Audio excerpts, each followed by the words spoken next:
Hello and welcome to episode 51 and a half of the Ego Chall Podcast. My name is Preston Byers, and not as always, I'm not joined by my co-host, Justin Binkowski. He is currently probably on a beach in the Dominican Republic drinking beer or maybe some tequila. I'm not quite sure, but he's not here today with me, and it's going to be just me. So if you listen to the podcast or you're watching the podcast and it's you tune in for Bink, it's probably not going to be a great episode for you.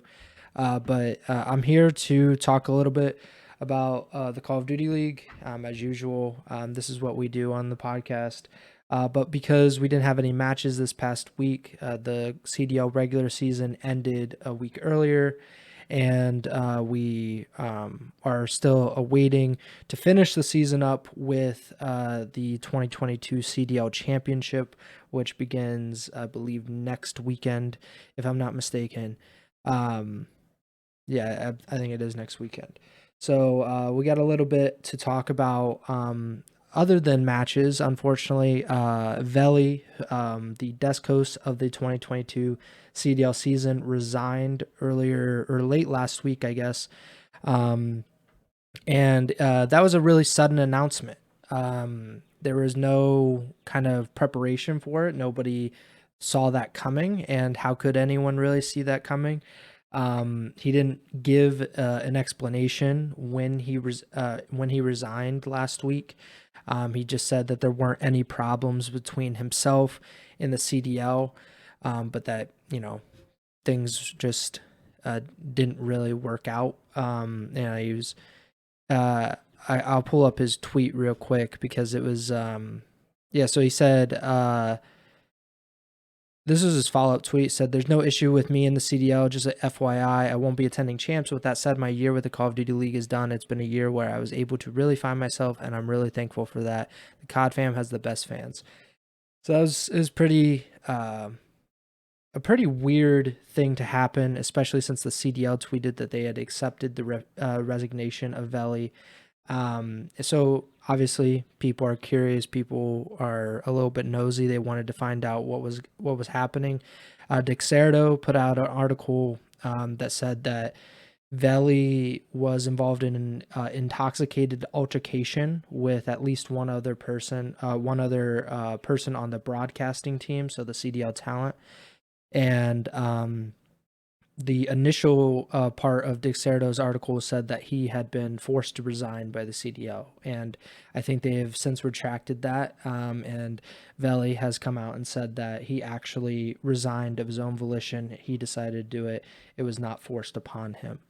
And I believe, I 100% believe that, because everything that has gone on for the last few days, like in the community and around this situation, has kind of lended toward the fact that he probably did resign, just like he wanted to resign, not so much that he needed to. Velly did a brief stream I think yesterday night. I think it was last night. And he basically explained his side of the story, and how things went down, like from his point of view. And if you're really interested in that, I'd like suggest go to his Twitch channel and seek that out. It's only about 20 to 25 minutes. And the most important details are probably even just shorter than that, probably about 10 to 15 minutes. But if you're really interested in that, I would suggest go seek that out on his Twitch channel. But just kind of a quick recap. He said that they were they were drinking. They had they were out of the bar, kind of celebrating what an incredible event it was, the New York Major, and things. He got in an argument with somebody he classified as a longtime friend, somebody he had been friends with more than 10 years. Another caster tried to get involved, and that kind of ignited a situation that really shouldn't have been there, quite honestly. You have that caster who he didn't name anybody, that he was, not the caster that he was friends with and he was having an argument with, or the caster that got involved and attempted to mediate it. Velly said that the third caster, the one that tried to mediate, he put his hands on Velly, and that started like an even bigger argument. And he said that that caster made threats towards him. So a lot of really weird and kind of ugly circumstances around this situation. But obviously we don't know who it is, and they haven't come out with their side of the story. But I do think that it's important for you guys to understand like where Velly's coming from, because the Dexerto article did not really give him a chance to speak. I think he said that he had not been contacted about it before it was published, which is obviously a journalistic no-no, and something that just doesn't make sense from my point of view. But it is what it is. And Velly said that he's resigned, but he's still open to the idea of returning to the CDL, and I hope he does, because he was honestly pretty great this season. He was kind of a breath of fresh air for the CDL broadcast, and I think he did a pretty good job on the desk, because that's a difficult job to do.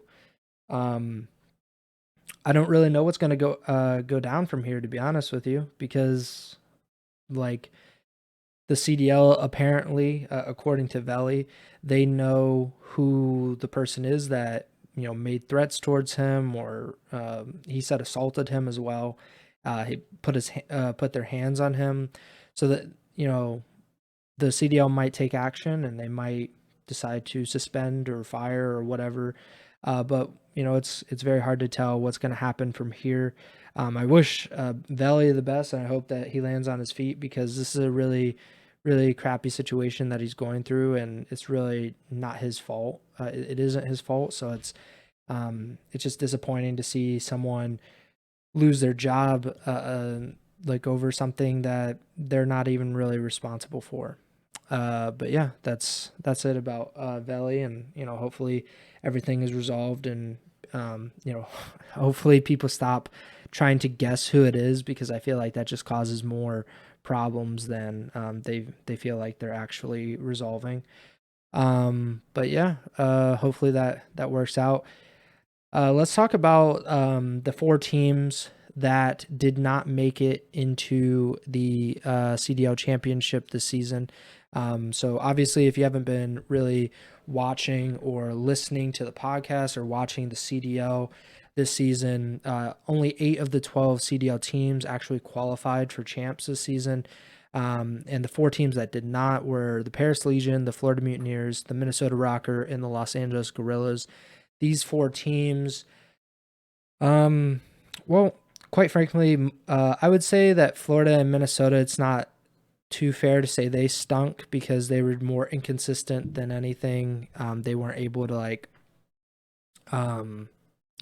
they missed out just barely on it.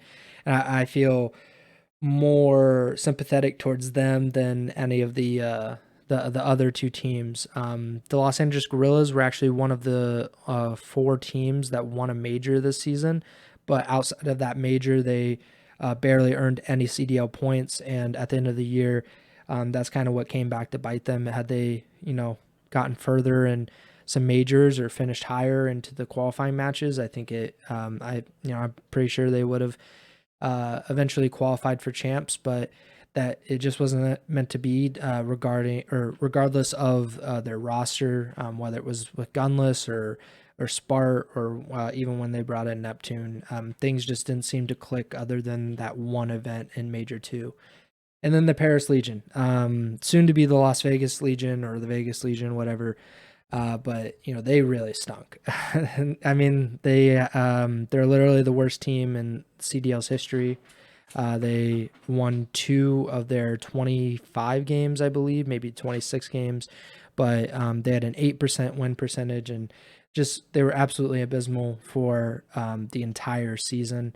There's really not a lot to say about them. Bink and I have talked about them quite a bit actually over the past 2 years since we started the podcast, because we're resident members of the Paris is Winning Champs community, and we were pretty much the only people there for part of the season, and I completely left, and I think Bink might have followed me out as well, because it was pretty clear early on that things were going south, and they were probably going to stay south for the Legion, and they just never got better. They did have some close losses, and they had the chance and the opportunities to improve their record and possibly contend for a champ slot, but even before the major four qualifiers, so with at least 6 matches remaining in the season, they had essentially no chance of even making it into champs, which is pretty remarkable considering a lot of other teams did pretty poorly at certain points of the season, or even throughout the season. The subliners had done pretty bad, at least at the majors. They hadn't won a single major match, and they were still able to qualify for champs despite having a huge deficit against them heading into major 4. And the Legion, they just kind of stink, and I hope that those players, those reputations aren't really like hurt by that, because I don't think that's fair for anyone to be blamed for what is just an awful season. Like, the roster just wasn't up to snuff like at the beginning of the year, and that just kind of snowballed things, and it just obviously didn't work out. As far as the other teams, I talked about the Gorillas, but Florida and Minnesota, they tried to make roster changes. They tried to see what they could do with this roster. So Minnesota, they actually decided to bench Major Maniac during the season, and Major Maniac ended up on the Florida Mutineers before Major 4. Those roster changes for either roster just didn't really work out the way that they had hoped. The Rocker especially, they seemed like they were on the right track. That I think they went 5-0 in the Major 3 qualifiers, and then they were double first rounded at Major 3. And in the Major 4, I believe they might have gotten double first rounded again. I'll look that up real quick, but either way, like they were very disappointing when it came down to the actual majors, which people will say that makes them onliners or whatnot. So they're double first rounded in Major 4 as well. Had Game 5 losses to New York and Optic. They could be called onliners. I'm sure they have, but I think it's just a really bad situation. I think maybe with more LAN experience with the team, because they had made that roster change before, like after the halfway mark in the season, and then they have one tournament at Major 3, they get double first rounded, so they don't have 2 matches of major experience together, and then they go to Major 4 and get double first rounded in close series, but just a really disappointing result for them. And they had their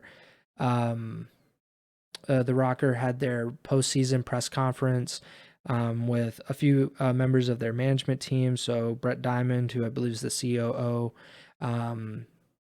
Reppin, who is the VP of the Rocker, I believe, Brian Saint, who is the head coach, and then Looney, who I believe is the assistant coach, or he might be an analyst, but he's on the Rocker coaching staff as well.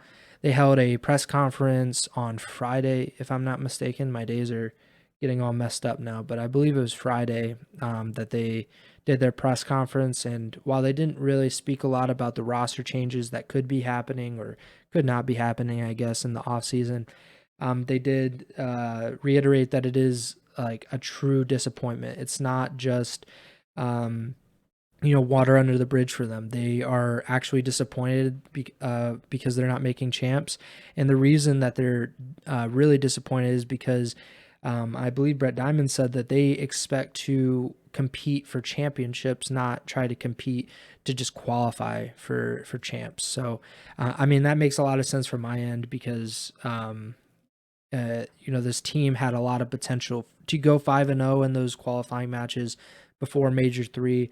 that kind of shows that they have like this potential to actually do something, but you actually have to, parlay that potential into actual results, and they just weren't able to do that. It's going to be interesting to see what what their plan is for the off season, because it'd be easy to say, well, let's get rid of Attach, or let's get rid of Priest, or whoever that you think needs to go in order for this roster to improve and get to a point where they can compete. But I think a lot of people would say Attach had a really good year, and Attach is also just someone that represents your organization as an elite player. He always has been like a top-notch player, even since he turned 18 and he was on Denial Esports and he was winning COD champs. Like, Attach has been at the top of COD as one of the top players for years and years. So I expect him to be back if he wants to be back. I think it would be kind of foolish for Minnesota to not go after him and try to bring him back, because I think he's a really big part of that roster.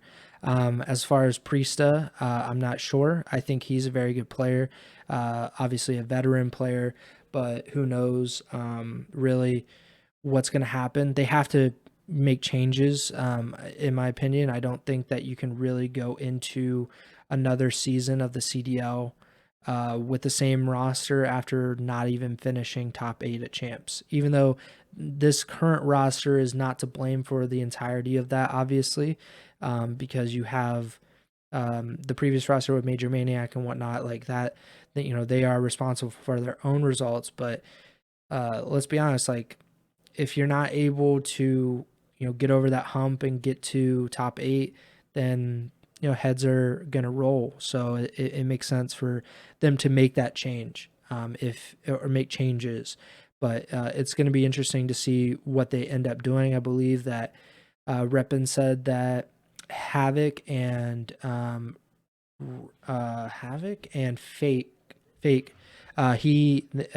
are both able to be extended. So they have the Minnesota Rocker have their extensions available, so they could decide to extend them an additional year, or their options, excuse me. Whereas as Attach and Priest, I believe, are both free agents. So it'll be interesting to see what actually happens there. As far as the Florida Mutineers, they have a really big offseason ahead of them, because we've talked, Bink and I have, and really the community as a whole has talked about this team specifically, and about how they are constructed, how the roster is built, and it was obvious from the beginning that this roster probably wasn't going to work out. It seemed like there was just one too many assault rifle players on the team, and it did. They just never really got around to fixing that. Even when they decided to bench Dave Patty and let Vivid go to Boston, they replaced Dave Patty with Major Maniac, who is also like an assault rifle player. So it didn't 100% make sense about what Florida was doing. I also think it was a really big mistake to let Vivid go, and Vivid is now with Boston, and who knows whether they have like his option and they're able to keep him additional year, because I think that Vivid is very talented and someone that you can build a roster with. I really like the signing for Florida when it happened before this season, but yeah, I'm kind of lost for words about them, because we've talked about them so much, and there's really not a lot to say there, because this is just who they are, I guess. I was really impressed with Florida the first 2 seasons. I thought they had done a very good job at bringing in players that maybe aren't the most hyped, the most talked about players, but they were able to compete and be a top 8, the top 6 team in the league with those players. This season just wasn't it. They just didn't build the roster that they needed to. Of course, I don't know who was available or what moves they could have done to improve the roster, but it certainly it just didn't cut it. The roster that they went into the season with, and they kept it for 3/4 of the season. At which point I think it was a little bit too late.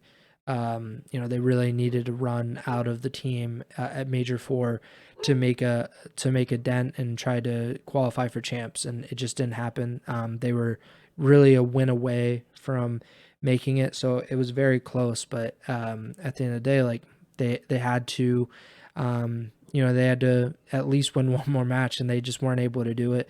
And I think it just speaks to like the fact that the roster just wasn't ready for it. They didn't have enough practice probably, and I don't think the roster at the beginning of the year was good enough.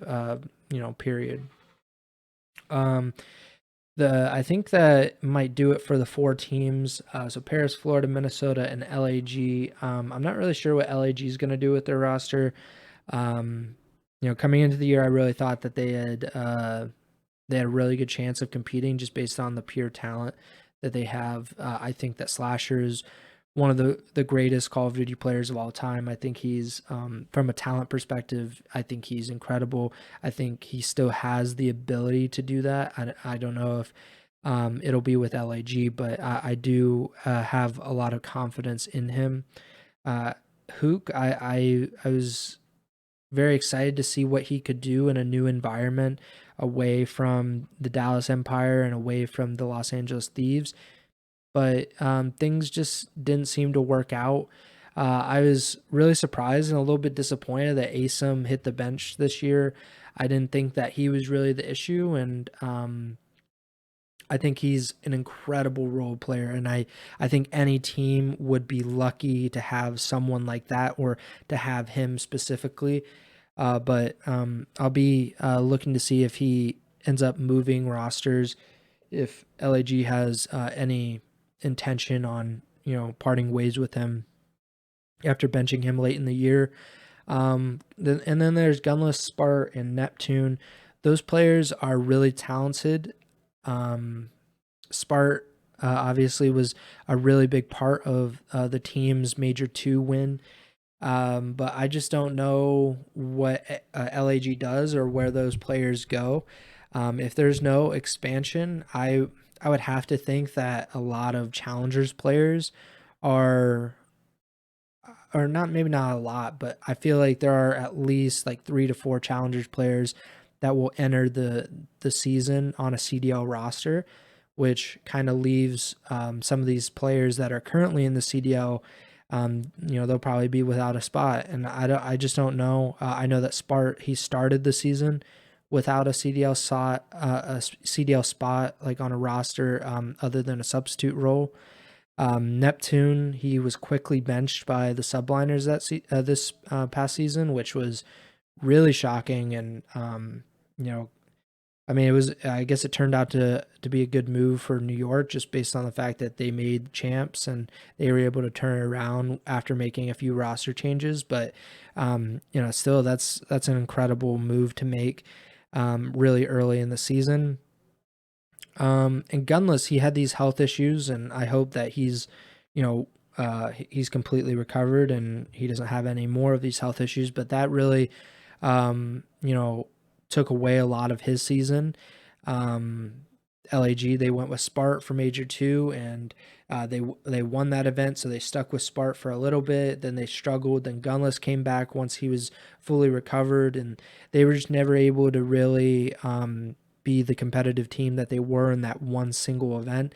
And that makes me think that event is like an entire, like it's a pretty big fluke. Like the fact that nothing else happened this season for them. And I understand, like, they're an LA team, but so were the Thieves. Like the Thieves, they played a similar schedule. They played from a similar location. Like a lot of that, in my opinion, is like everybody has their excuses, especially when there's online COD. But at the end of the day, you have to produce results. And LAG just didn't do that. If they had just done a little bit more in different parts of the season, in addition to that Major 2 win, who knows what would have happened. I think they probably would have gotten the 7 or 8 slot because they had a slot heading into Major Four, but things just never materialized. They weren't able to close out and keep New York away from that 8th slot. But it'll be interesting to see what these 4 teams do, Florida, Paris, Minnesota, and LAG, because they have even longer to look at their rosters because they're not going to champs. They're not flying out to LA. They're not having to prepare for any tournaments. So their season's completely over. And they get to watch the Challengers finals, which are coming up in about a week and a half. And they get to watch champs. And they get to see these players, the Challengers, top amateur players, top ex-pros, semi-pros, whatever you want to call them. Those players are kind of auditioning for a spot for next season. And the CDL players are kind of in the same boat, although they have an obvious leg up on the Challengers players because they're playing against better competition. They're playing on a bigger stage, and things are a little more important, at least in that regard. But the Gorillas, I don't know about their money situation, but with how many big name players they have on their roster currently, I don't think that they would shy away from trying to bring in different players from other teams, whether it be CDL or Challenger teams. So I really think that it's going to be a really fun roster mania in the off season.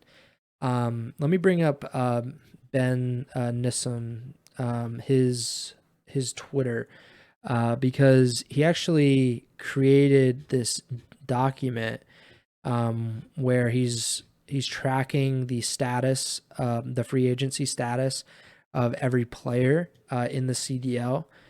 And some of these are not 100%. So like not everything is 100% obviously because he doesn't know the contract status of every single player with 100% certainty.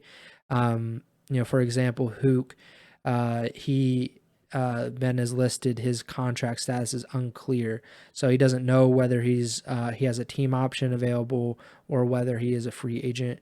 The same with General, who is on the Optic Texas bench. I believe those players and Vivid, it's unclear for them whether they will be free agents heading into the off season.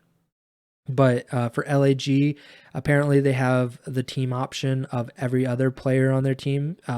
So Hook, it's TBT, but right now Neptune, Spart, Slasher, Asim, and Gunless apparently have team options. So that's good for the team. Awakening and Skies for Florida are both free agents, along with Yeez, who was the substitute for Florida this season. And team options for Dave Patty, Major Maniac, and Two Real. I'm not really sure what Florida is going to do with Skies and Awakening. I've seen people say that the Mutineers should break them up and they just should go their separate ways and either go with one of them or just kind of separate them. I don't necessarily agree. I know that they play similar roles in the sense that they both can, they both can excel with assault rifles in their hands, but I personally would keep those two and focus on the other two spots, but that's personally just me, and my job doesn't rely on it. I'm not doing as much work and preparation and practice as the players are and as the coaches and the analysts are for Florida. So they might feel differently, but I just think when you have two elite talents like that, I think you have to try to figure it out with those two rather than break them up and, figure out who are the best 3 players to put around either Skies or Awakening. But that's me. Paris, team options on everybody except John, who is apparently a free agent, but they had benched John near the end of the year for Johnny. It was weird. But that's what they did, and I guess John is a free agent. I'm not sure if he's going to be on a CDL roster at the beginning of next year because I don't really know how many of these Paris Legion players are going to be on a CDL roster when next season starts. I would expect Temp to be at least a substitute, but I can't guarantee that just based on, like being on Paris this year. It's, I don't know what other teams are going to do, whether they're going to prioritize Temp or not. And then the Minnesota Rocker, I think I already mentioned this, but Havoc and Fame, they have team options, and Attached Priest and Standy are all free agents. So it'll be, an intriguing roster mania season for everybody. I'm sure a lot of players are, going to switch teams, or, obviously we're going to see Paris moving to Vegas. Well, not the city of Paris, but the Legion moving to Vegas, and maybe that'll change things. I don't know.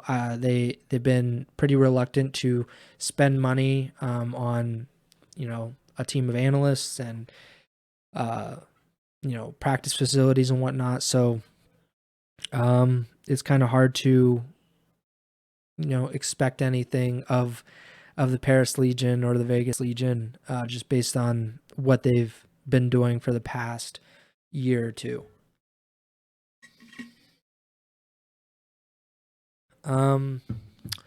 Yeah, and I'll just run through it real quick because I have it up here. So Atlanta FaZe, all of them are on team options.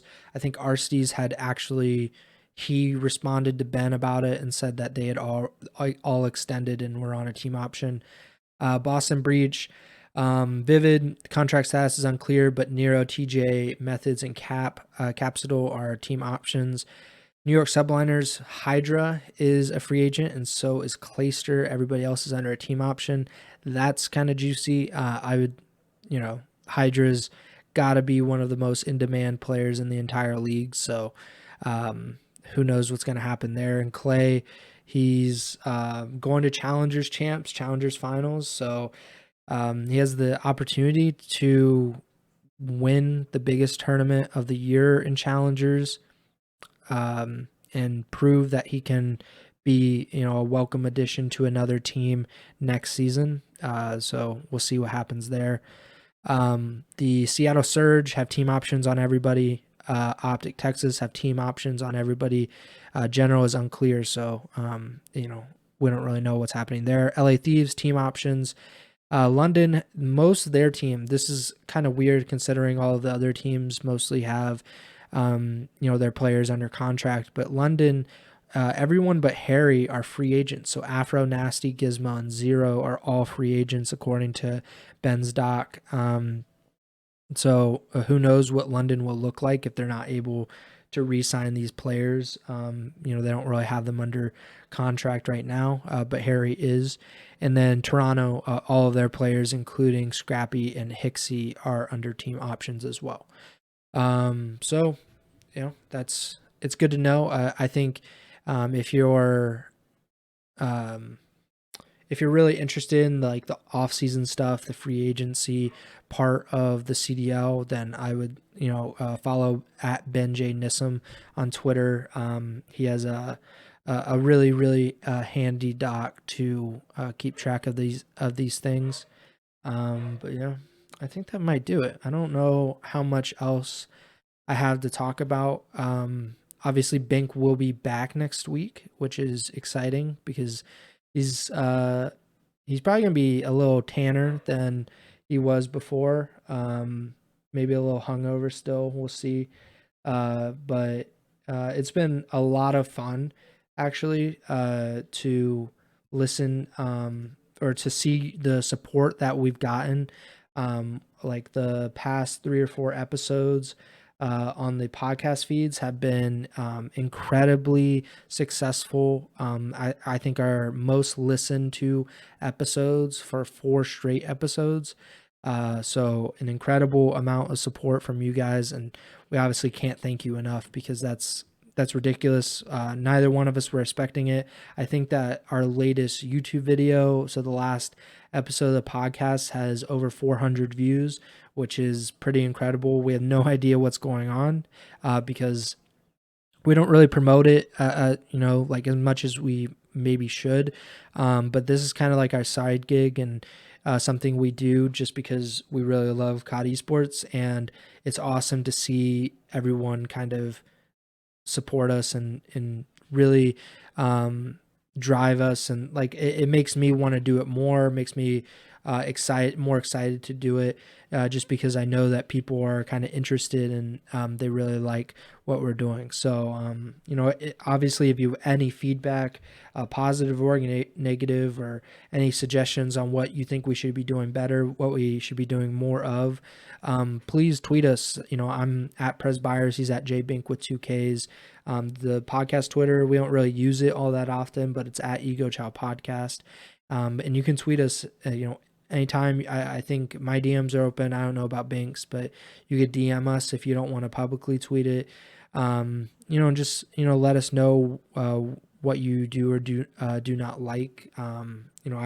We don't know, like maybe something that we're doing right now, we could be doing a lot differently and make you enjoy it more.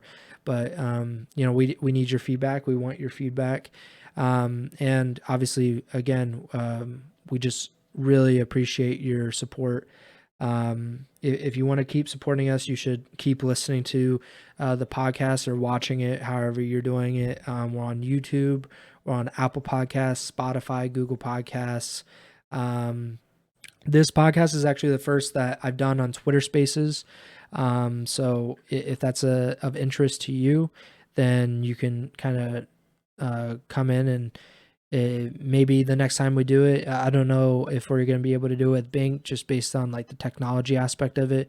But the next time we do it, we might be able to, like bring in questions. Like if you have a question, you can just unmute yourself, or I'll unmute you, and you can ask it live on the air. If not, you can always tweet us and just ask us a question and be like, hey, like what is this, blah blah blah, and we'll be able to answer it on the next episode. So follow us on Twitter, follow, like, subscribe, whatever the podcast feeds, and the YouTube channel.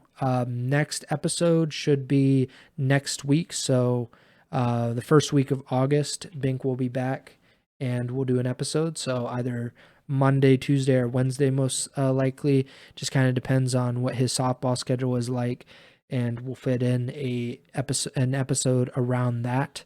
But yeah, that does it. Usually Bink does this, but as always, remember to send the chow.